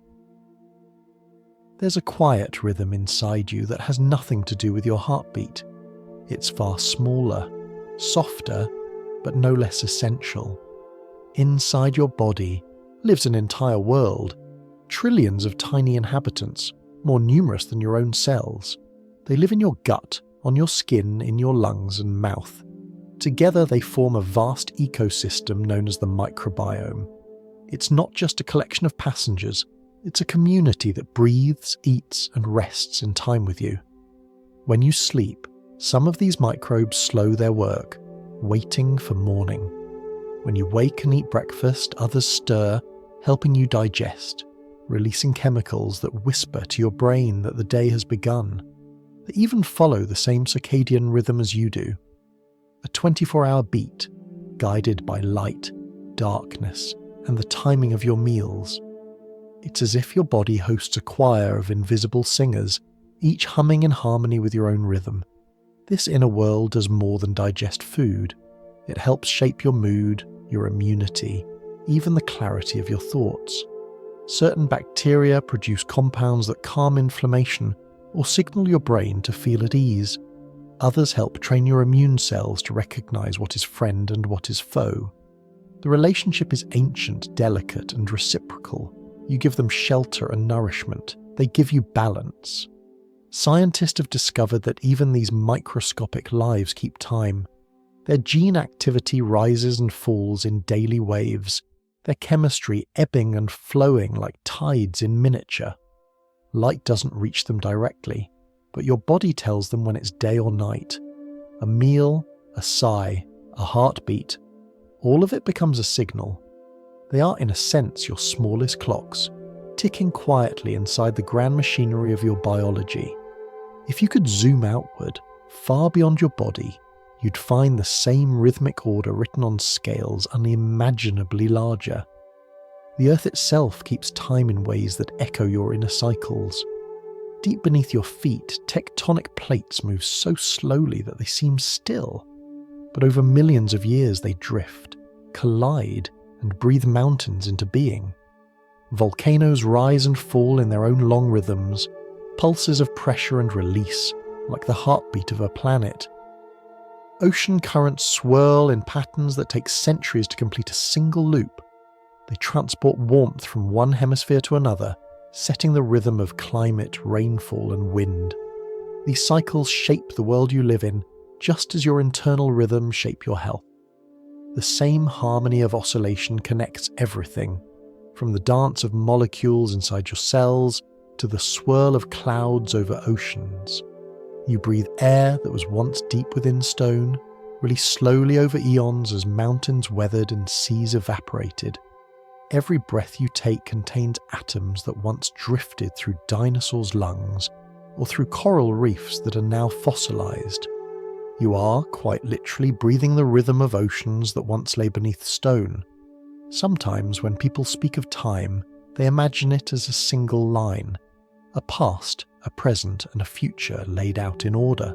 But the Earth doesn't see it that way. It moves in cycles, pulses, and returns. Even disasters, the eruption, the earthquake, the storm, are part of long, steady patterns of renewal. Ash enriches soil, floods carve valleys that cradle rivers. The planet measures time not in minutes, but in transformations. You might say that the world and the body share a philosophy: growth through rhythm. Neither stays the same, yet both return again and again to balance. Inside your gut, the bacteria that help you today are not the same as those that lived there a month ago, but the function remains. On the planet's surface, rivers change course, forests burn and regrow, yet the pattern of life endures.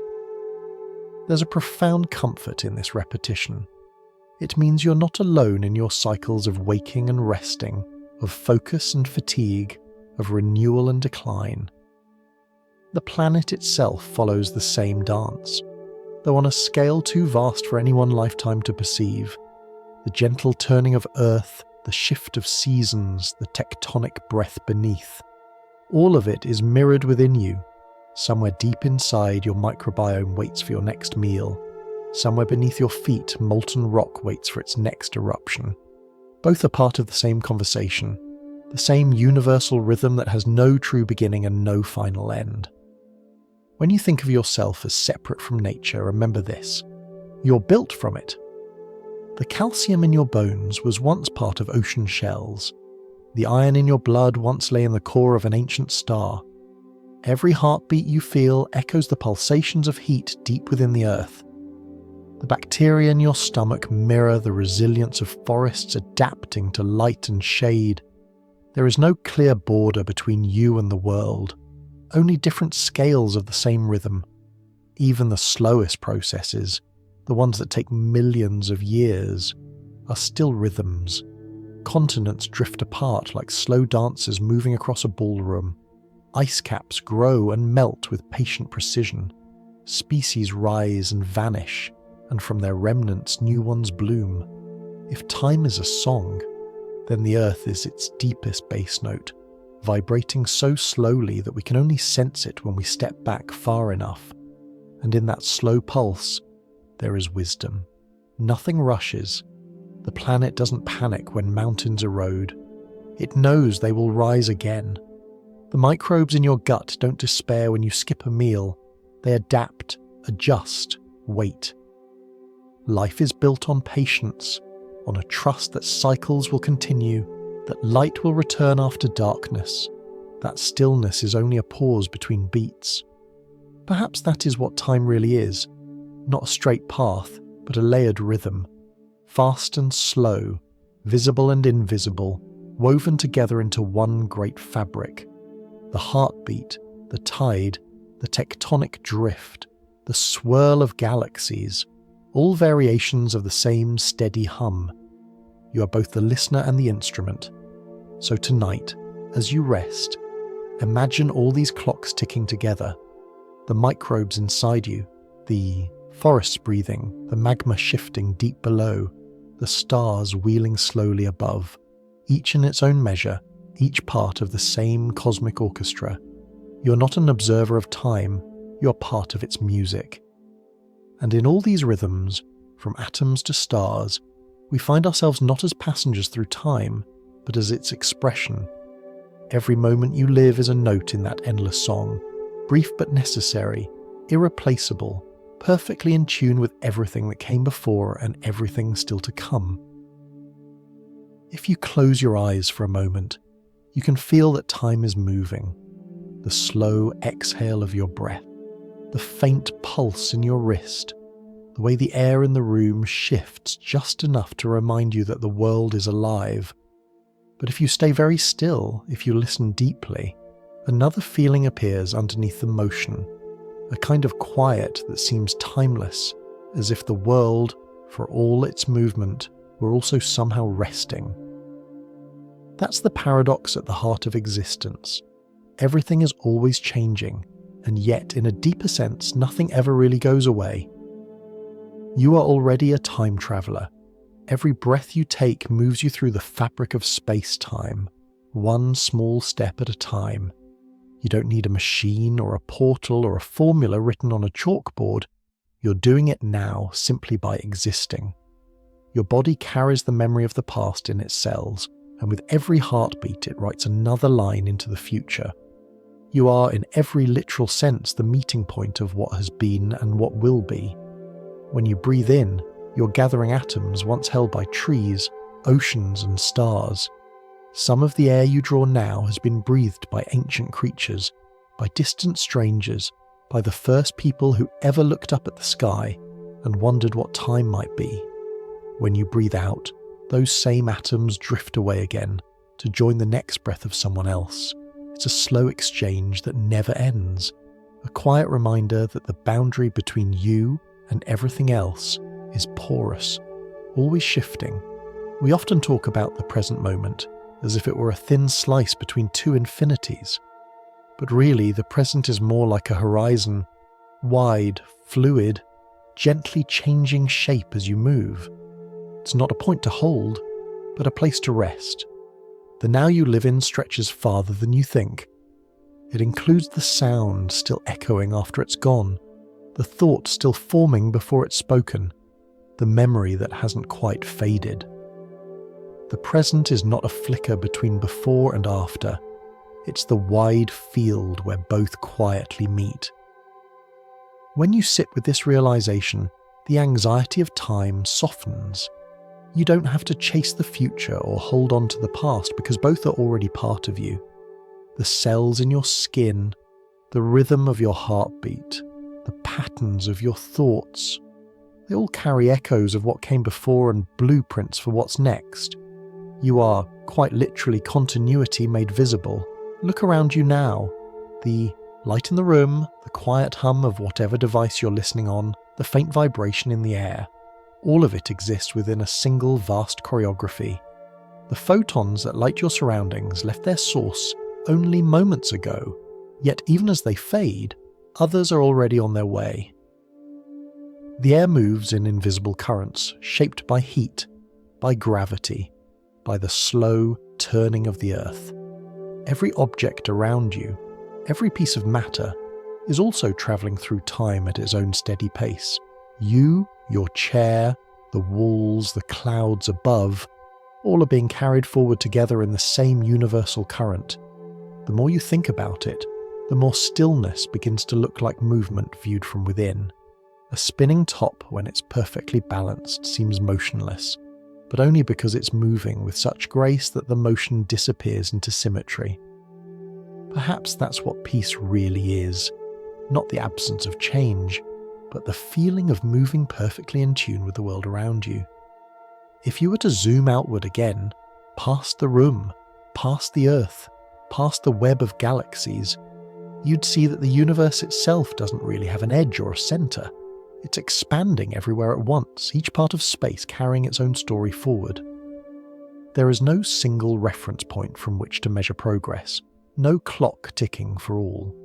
Time, like light, is local and intimate, experienced from where you stand, and yet, in its vastness, everything remains connected, each event gently influencing the next, like ripples crossing in an endless pond. From this view, you can start to feel that you and now are not accidents.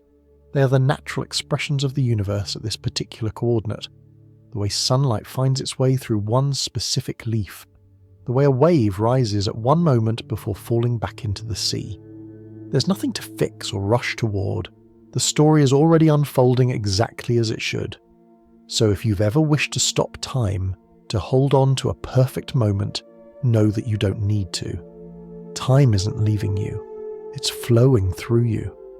Every instant you cherish, a laugh, a word, a look, a quiet sigh, is absorbed into the fabric of the world. It doesn't vanish. It changes form. The energy of joy becomes memory, and memory becomes part of the rhythm that makes room for new joy. You might picture your life as a long thread woven into a tapestry far greater than you can see. The pattern is too large to grasp, but each thread is essential to its colour and shape. When one line ends, another continues carrying its tone forward. Nothing is wasted. Even loss, even endings become texture, the darker threads that make the bright ones glow. And somewhere in that tapestry is this very moment, you, listening, breathing, thinking, stitched into the design of everything else. The stars, the oceans, the atoms in your hands all share the same origin and the same destination. Time is simply the name we give to the way that unity unfolds. If you listen closely now, you might sense it, the hum of the world beneath thought. It's there in the silence between heartbeats, in the slight movement of air on your skin, in the way your awareness shifts like a tide. That hum is the universe continuing. You don't need to keep pace. You're already part of it. So as you lie back, let the concept of time fade a little. Let the weight of the day dissolve. The future doesn't need your worry. It's already becoming itself. The past doesn't need your correction. It has already shaped you. What's left is this wide, still moment, where breath and gravity and starlight all meet in quiet accord. You are both motion and rest. You are the traveller and the landscape, and in this infinite, gentle movement, everything is exactly where it belongs. And so, we've reached the end of our journey through time. Whether your eyes are still open or already drifting towards sleep, thank you for walking this quiet path. The universe will keep turning, the clocks will keep ticking, the stars will keep shining. But for now, you can rest, carried safely in the rhythm of it all. Sleep peacefully, traveller of moments. The future is waiting, and it's already here.